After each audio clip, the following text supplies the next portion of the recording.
एक तरफ नगर निगम स्वच्छता और जल संरक्षण के बड़े बड़े दावे कर रहा है, दूसरी तरफ भिखारीपुर कला का ये पोखरा उन दावों की हकीकत बयां कर रहा है। सफाई के नाम पर जलकुंभी निकालकर किनारे छोड़ दी गई और अब वही सड़कर दुर्गंध फैला रही है। बरसात से पहले गांव वालों की चिंता भी बढ़ गई है। वाराणसी के भिखारीपुर कला स्थित पोखरा एक बार फिर उपेक्षा का शिकार होता नजर आ रहा है। करीब 2 से ढाई महीने पहले नगर निगम ने यहां सफाई अभियान चलाया था। लोगों को उम्मीद थी कि वर्षों पुरानी समस्या से राहत मिलेगी, लेकिन सफाई अधूरी छोड़ दी गई। पोखरे से जलकुंभी तो निकाल दी गई, लेकिन उसे हटाने के बजाय किनारे ही छोड़ दिया गया। आज वही जलकुंभी और मलबा सड़कर बदबू फैला रहा है। स्थानीय लोगों का आरोप है कि सफाई अभियान के बाद न तो कोई अधिकारी दोबारा मौके पर पहुंचा और न ही अधूरा काम पूरा कराया गया। ग्रामीणों का कहना है कि सफाई के दौरान महापौर सहित कई जनप्रतिनिधि मौके पर पहुंचे थे। पोखरे के संरक्षण, नियमित सफाई और क्षेत्र के विकास के बड़े बड़े वादे किए गए, लेकिन समय बीतने के साथ वे आश्वासन भी कागजों तक ही सीमित रह गए। स्थिति और गंभीर इसलिए भी है क्योंकि आसपास के घरों का सीवर का गंदा पानी लगातार पोखरे में गिर रहा है। इससे पानी पूरी तरह प्रदूषित हो चुका है।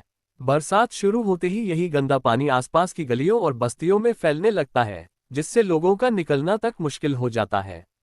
क्षेत्रवासियों का कहना है कि जलभराव के साथ साथ मच्छरों का प्रकोप भी तेजी से बढ़ जाता है, जिससे डेंगू, मलेरिया और अन्य संक्रामक बीमारियों का खतरा बना रहता है। उनका कहना है कि अगर समय रहते व्यवस्था नहीं सुधरी तो बरसात में हालात और भयावह हो सकते हैं।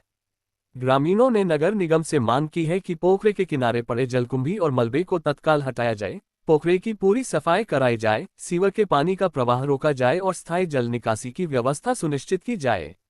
स्वच्छता अभियान के दावे अपनी जगह हैं, लेकिन भिखारीपुर कला का ये पोखरा सवाल पूछ रहा है कि क्या सफाई केवल फोटो खिंचवाने तक ही सीमित है। अब देखना होगा कि नगर निगम बरसात से पहले इस समस्या का स्थायी समाधान करता है या फिर ग्रामीणों को एक और मानसून बदहाली के बीच बिताना पड़ेगा। राष्ट्रीय समय न्यूज काशी के लिए अमित दुबे की रिपोर्ट। मामला सर यहाँ यह है कि ये पूरे गांव का जो है पानी यहाँ पे पूरे सीवर के जितने गंदी पूरे गांव का पानी सब यहाँ पे इकट्ठा होता है।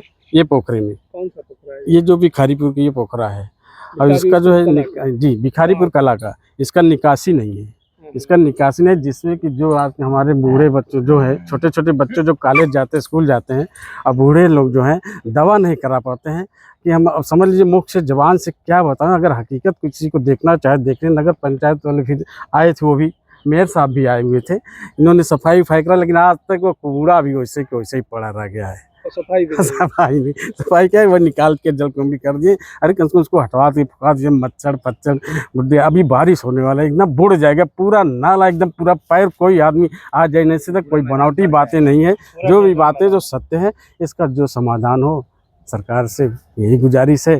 का भिखारीपुर का और भरट्टी का चारों तरफ का जो सीवर की गंदगी आती है इस पोखरे में चारों तरफ फैलती है। उसके बाद बरसात आ जाता है तो पूरा फैल जाता है। तो इसका समय से निदान हो तो मेयर जी आए और अपना खाना पूर्ति किया। उन्होंने आश्वासन दिया सफाई होगा। उसके बाद कुछ दिन बाद सफाई भी हुआ, थोड़ा सा सफाई हुआ और थोड़ा सा सफाई करके कूड़े का अंबार डाल करके और फिर उसको हटाया भी नहीं गया और थोड़ा सा गांव वालों ने मिलके थोड़ा थोड़ा जला दिया। अभी भी वैसे कूड़े का अंबार पड़ा हुआ है। बस पोखरे की सफाई हो जाए, जिस ना सफाई न होने से चारों तरफ गंदगी का अंबार पड़ा रहता है और उसके बाद मच्छर, डेंगू, मलेरिया इत्यादि का खतरा बढ़ा रहता है। तो आप लोग संबंधित अधिकारी या मेयर साहब के पास फिर गए? नहीं, हम लोग गए नहीं। उन्होंने आश्वासन दिया था कि सफाई कराएंगे। थोड़ा सा सफाई करा के उनके नगर निगम के उनके आश्वासन के बावजूद जो है आप लोग को नगर निगम जाना चाहिए था। गए कि नहीं? कोई गया नहीं। जब लोग आए तो भाई हम लोग समझे कि सफाई हो जाएगा, पर सफाई नहीं हो, पूरा ठीक से सफाई नहीं हो पाया। बस थोड़ा सा सफाई करके लोग चले गए। आप लोग